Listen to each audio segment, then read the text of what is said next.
The venerable reporter from the Sun Papers. That means old, right? I guess you could say that. Okay. Don Markus. Don, give us your take on this game tonight. Maryland comes into it an underdog. We know Dez is going to get pressured.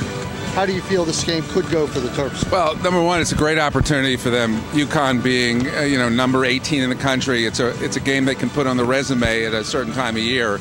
But more importantly, it's a growth game for them. They came here last year. They were overwhelmed by the circumstances, by the opponent. They were too young. As Shaq Clear said yesterday, they forgot to turn the lights on. So I think this is a big game. I think the guard pressure is the big thing. Last year, obviously, they did not handle pressure very well.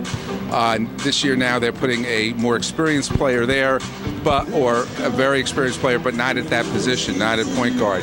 So it's a big game for Dez to show that he can handle that pressure. Do you feel that by Dez bringing that ball up, we might be losing one of our main offensive threats? Does that?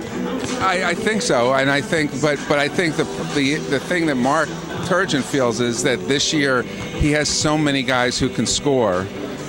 With Smotrich out there, with Layman, the way Layman's playing, and Dez is a very hard guy to guard one-on-one.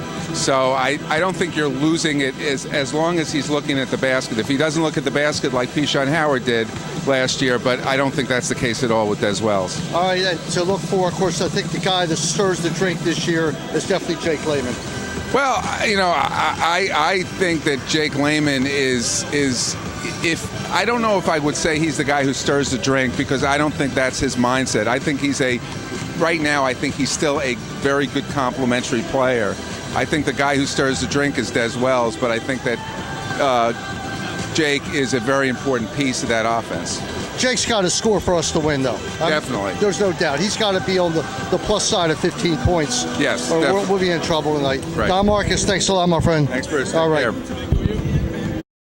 This is Wayne Viener for Bruce Posner and TerpTalk. I'm here with the Washington Post star Terp reporter. Wearing a sport coat tonight, it's Alex Prewitt. You looking forward to a big game tonight?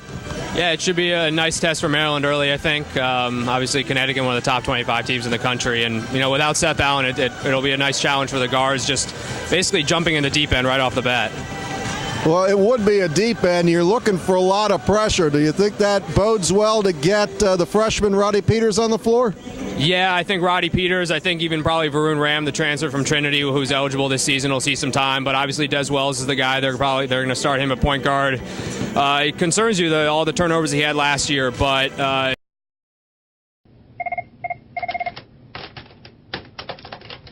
This video is brought to you by Viener Consulting.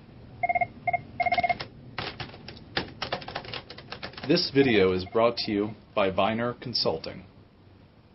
So the idea is that maybe you get him in the half court, maybe he can bully the shorter guards of Connecticut, but I anticipate Connecticut will come out of the gate, probably full court press, stuff like that, basically try and hound him into some early giveaways.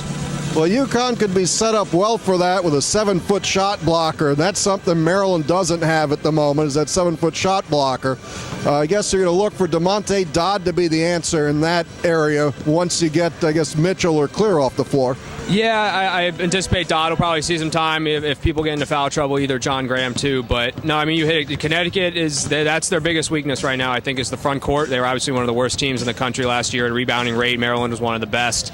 Not having Alex Len obviously hurts, and as you said, that 7-foot shot blocker he's had a pretty good preseason. So I anticipate seeing him a lot. I anticipate seeing, I forget their stretch four's name, but he's a guy that Turgeon's really keyed on because, as he said, he essentially makes Connecticut go with the way he can space the floor. Almost like Smotrich does, but a more athletic version of himself. Well, Alex, thanks for being on TerpTalk. Have a good game. Thank you very much. Appreciate it.